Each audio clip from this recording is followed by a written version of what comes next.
স্বাগতম জানাচ্ছি সর্বশেষ আপডেট বাংলা সংবাদে। শুরুতেই সংবাদ শিরোনাম।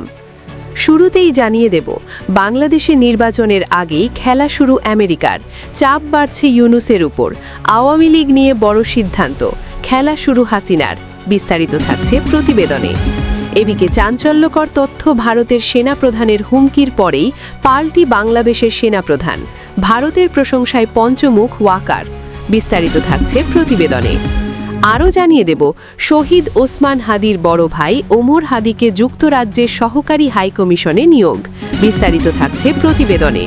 এদিকে নির্বাচন এককভাবে করার ঘোষণা ইসলামী আন্দোলনের, প্রার্থী 268 আসনে। বিস্তারিত থাকছে প্রতিবেদনে। আরও জানিয়ে দেব, রাজধানীর উত্তরায় বাড়িতে আগুন, নিহতের সংখ্যা বেড়ে 6। বিস্তারিত থাকছে প্রতিবেদনে। এবং সর্বশেষ জানিয়ে দেব, জাতীয় নাগরিক পার্টি এনসিপি থেকে পদত্যাগ করাদের একাংশ ও বামপন্থী সংগঠনের সঙ্গে নতুন রাজনৈতিক প্ল্যাটফর্ম এনপি-এর আত্মপ্রকাশ। বিস্তারিত থাকছে প্রতিবেদনে। এতক্ষণ শুনছিলেন সংবাদ শিরোনাম, এবারে বিস্তারিত। লন্ডন থেকে প্রাপক যমুনা ভবনের বাসিন্দা। চিঠির ভাষা বেশ স্পষ্ট এবং সরাসরি। চিঠিতে বলা হয়েছে, ফেব্রুয়ারি 2026-এর নির্বাচন যদি প্রধান দল আওয়ামী লীগ ছাড়া অনির্বাচিত সরকারের ছায়ায় সাধারণ ভোটারের অপরিহার্য অধিকার কেড়ে নিয়ে অনুষ্ঠিত হয়, তবে সেটি নির্বাচন নয়, রাষ্ট্রীয় প্রহসন, এবং সেটি অগ্রহণযোগ্য। এই চিঠি এসেছে লন্ডন থেকে। বাংলাদেশের রাজনৈতিক বিশ্লেষকেরা বলছেন, গত এক দশকে এরকম কঠোর ভাষায় চিঠি কোনো সরকার পায়নি। চাপ আরও আছে। বাংলাদেশি ব্রিটেনের হাইকমিশনার সারা কুক তদারকি সরকারকে ডেমোক্রেসি প্যাক নামে একটি প্রস্তাব পাঠিয়েছেন, যেখানে বলা হয়েছে নির্বাচনের 90 দিন আগে সরকারকে সব দলের সঙ্গে বৈঠক করতে হবে। চিঠিতে বলা হয়, বাংলাদেশের জাতীয় সাধারণ নির্বাচনে জাতিসংঘের পর্যবেক্ষক দল যাবে। ভোটের দিন সংবাদ মাধ্যমের স্বাধীনতায় কোনো রকমভাবে হস্তক্ষেপ করা যাবে না। 90 দিন অনেক আগেই অতিক্রান্ত হয়েছে। তদারকি সরকার সব দলের প্রতিনিধিদের সঙ্গে বৈঠক করেনি। জাতিসংঘ থেকেও জানিয়ে দেওয়া হয়েছে তারা বাংলাদেশের আসন্ন নির্বাচনে কোনো প্রতিনিধি দল পাঠাবে না। আর সংবাদ মাধ্যমের স্বাধীনতা, এই সরকারের আমলে সংবাদ মাধ্যম বা গণমাধ্যম কতটা স্বাধীনভাবে কাজ করতে পারছে তা আর নতুন করে বলার দরকার পড়ে না। বাংলাদেশের প্রথম শ্রেণীর গণমাধ্যম প্রথম আলো জ্বলন্ত উদাহরণ। এদিকে ব্রিটেনের সংসদ ভবনে বাংলাদেশ নিয়ে একটি মুলতুবি প্রস্তাব আসতে চলেছে। সেখানে বাংলাদেশ সরকারকে তাদের সর্বশেষ অবস্থান জানাতে বাধ্য করা হবে। ব্রিটেন যদি 12 ফেব্রুয়ারির নির্বাচনকে স্বীকৃতি না দেয়, তাহলে তাদের দেখাদেখি ইউরোপীয় ইউনিয়নও বাংলাদেশের পিছু ছাড়বে না। একই রাস্তায় হাঁটবে আমেরিকাও। আমেরিকা আয়োজন করতে চলেছে ডেমোক্রেসি সামিট। সূত্রের খবর, বাংলাদেশের নাম তালিকায় রয়েছে, তবে সেটা শেষ পর্যন্ত থাকবে কিনা সেটা নির্ভর করছে সে দেশের পরিস্থিতির ওপর। যদি তদারকি সরকারের অবস্থান এতটুকু না বদলায়, তাহলে তালিকা থেকে বাংলাদেশের নাম যে কাটা পড়বে তা নিয়ে কোনো সন্দেহ নেই। বাংলাদেশের তদারকি সরকার আরও জানিয়ে দেব, শহীদ ওসমান হাদির বড় ভাই ওমর হাদিকে যুক্তরাজ্যে সহকারী হাই কমিশনে নিয়োগ। ওমর বিন হাদিকে যুক্তরাজ্যের বার্মিংহামে বাংলাদেশের সহকারী হাই কমিশনে দ্বিতীয় সচিব পদে চুক্তিভিত্তিক নিয়োগ দিয়েছে অন্তর্বর্তী সরকার। তিনি ইনকিলাব মঞ্চের আয়োজক শহীদ শরীফ ওসমান বিন হাদির বড় ভাই। গতকাল বৃহস্পতিবার জনপ্রশাসন মন্ত্রণালয়ের চুক্তি ও বৈদেশিক নিয়োগ শাখার এক প্রজ্ঞাপনে এই নিয়োগের কথা জানানো হয়।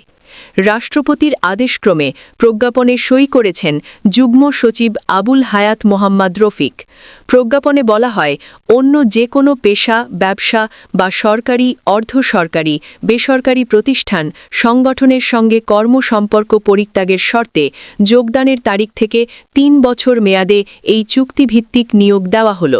নিয়োগের অন্যান্য শর্ত চুক্তিপত্র দ্বারা নির্ধারিত হবে বলে প্রজ্ঞাপনে উল্লেখ করা হয়। প্রজ্ঞাপনে বলা হয়, জনস্বার্থে এই আদেশ জারি করা হল।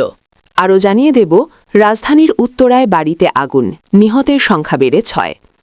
রাজধানীর উত্তরায় 6তলা একটি বাড়িতে অগ্নিকাণ্ডে নিহত ব্যক্তির সংখ্যা বেড়ে 6-এ পৌঁছেছে। আজ শুক্রবার সকাল 7:50 দিকে আগুন লাগে বলে জানিয়েছে ফায়ার সার্ভিস। সকালে 3 জন নিহত হয়েছেন বলে জানায় ফায়ার সার্ভিস। পরে হাসপাতালে চিকিৎসাধীন অবস্থায় আরও 3 জনের মৃত্যুর খবর জানিয়েছে পুলিশের উত্তরা বিভাগের উপকমিশনার শাহরিয়ার আলী। নিহত 6 জনের মধ্যে 2 জন নারী, 1 জন পুরুষ ও একটি শিশু। নিহত অন্যদের নাম পরিচয় এখনও জানা যায়নি। ফায়ার সার্ভিসের জনসংযোগ শাখার কর্মকর্তা তালহা বিন জসিম আজ সকালে প্রথম আলোকে বলেন, উত্তরার ১১ নম্বর সেক্টরের ১৮ নম্বর সড়কের বাড়িটিতে আগুন লাগার ঘটনা ঘটে। দ্বিতীয় তলায় আগুন লেগেছিল। ধোঁয়ায় অসুস্থ হয়ে ৩ জন নিহত হয়েছেন। ধোঁয়ায় অসুস্থ হয়ে পড়া ১৩ জনকে কুয়েত মৈত্রী হাসপাতালে পাঠানো হয়েছে। কুয়েত মৈত্রী হাসপাতালে চিকিৎসাধীন অবস্থায় আরও ৩ জন মারা যান। দুপুরে পুলিশের উত্তরা বিভাগের উপকমিশনার শাহরিয়ার আলী এ খবর জানান। এ আগুনে এত হাতাহত কেন, এমন প্রশ্নের জবাবে তালহা বিন জসিম বলেন, ঘরে প্রচুর আসবাব ছিল, সেগুলোই আগুন লেগে যায়। আগুন তাই দ্রুত ছড়িয়ে পড়ে। আরও জানিয়ে দেব, নির্বাচন এককভাবে করার ঘোষণা ইসলামী আন্দোলনের, প্রার্থী ২৬৮ আসনে। জামায়াতে ইসলামীর নেতৃত্বাধীন জোটে না থেকে এককভাবে নির্বাচনে অংশ নেওয়ার ঘোষণা দিয়েছে চরমোনাই পীরের নেতৃত্বাধীন দল ইসলামী আন্দোলন বাংলাদেশ। আজ শুক্রবার সংবাদ সম্মেলন করে দলটি জানিয়েছে তারা ২৬৮টি আসনে এককভাবে প্রতিদ্বন্দ্বিতা করবে। জামায়াতের নেতৃত্বাধীন জোটের আসন সমঝোতার পরদিন ইসলামী আন্দোলনের জ্যেষ্ঠ যুগ্ম মহাসচিব ও মুখপত্র গাজী আতাউর রহমান ঢাকার পুরানা পল্টনে দলীয় কার্যালয়ে এসে সংবাদ সম্মেলনে এসে দলের সিদ্ধান্ত জানান। গাজী আতাউর রহমান বলেন, ইসলামী আন্দোলনের প্রার্থীরা ২৭০টি আসনে মনোনয়নপত্র জমা দেন, তবে ২টি আসনে মনোনয়নপত্র বাতিল হয়েছে। বাকি ২৬৮টি আসনে ইসলামী আন্দোলনের প্রার্থীরা কাজ করছেন জানিয়ে আতাউর রহমান বলেন, এসব আসনে দলের প্রার্থীরা আলাদাভাবে নির্বাচন করবেন, একজনও মনোনয়নপত্র প্রত্যাহার করবেন না। ৩০০ আসনের মধ্যে বাকি ৩২টি আসনে ইসলামী আন্দোলন বাংলাদেশের নীতি আদর্শের সঙ্গে মিল। আরও জানিয়ে দেব, নতুন রাজনৈতিক প্ল্যাটফর্ম এনপিএর আত্মপ্রকাশ। Network for people's action NPA নামে একটি নতুন রাজনৈতিক প্ল্যাটফর্ম আত্মপ্রকাশ করল। শুক্রবার ১৬ জানুয়ারি বিকেলে রাজধানীর কেন্দ্রীয় শহীদ মিনারে বর্ণাঢ্য এক অনুষ্ঠানের মধ্য দিয়ে যাত্রা শুরু করল নতুন রাজনৈতিক প্ল্যাটফর্মটি। জাতীয় নাগরিক পার্টি এনসিপি থেকে পদত্যাগ করাদের একাংশ ও বামপন্থী সংগঠনের সঙ্গে যুক্ত বিভিন্ন অ্যাক্টিভিস্টদের নিয়ে গঠিত হয়েছে বলে জানা গেছে। হ্যাঁ, ৫টি মূলনীতি এবং ৭টি লক্ষ্য ও উদ্দেশ্য নিয়ে এনপিএ তাদের কার্যক্রম শুরু করেছে।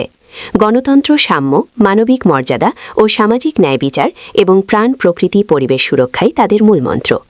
৫ আগস্টের পর থেকে গত ১৭ মাসে জাতীয় নাগরিক কমিটি, আপ বাংলাদেশ, ইনকিলাব মঞ্চসহ একাধিক রাজনৈতিক প্ল্যাটফর্ম আত্মপ্রকাশ করেছে। সেই ধারাবাহিকতায় এবার নতুন এই রাজনৈতিক মঞ্চ যুক্ত হল, যার নেতৃত্বে থাকছেন বাম ছাত্রনেতা ও এনসিপি ছেড়ে আসা কয়েকজন। তো জুলাই গণঅভ্যুত্থানের পর থেকে এখন পর্যন্ত আত্মপ্রকাশ করেছে অন্তত ২৮টির বেশি রাজনৈতিক দল।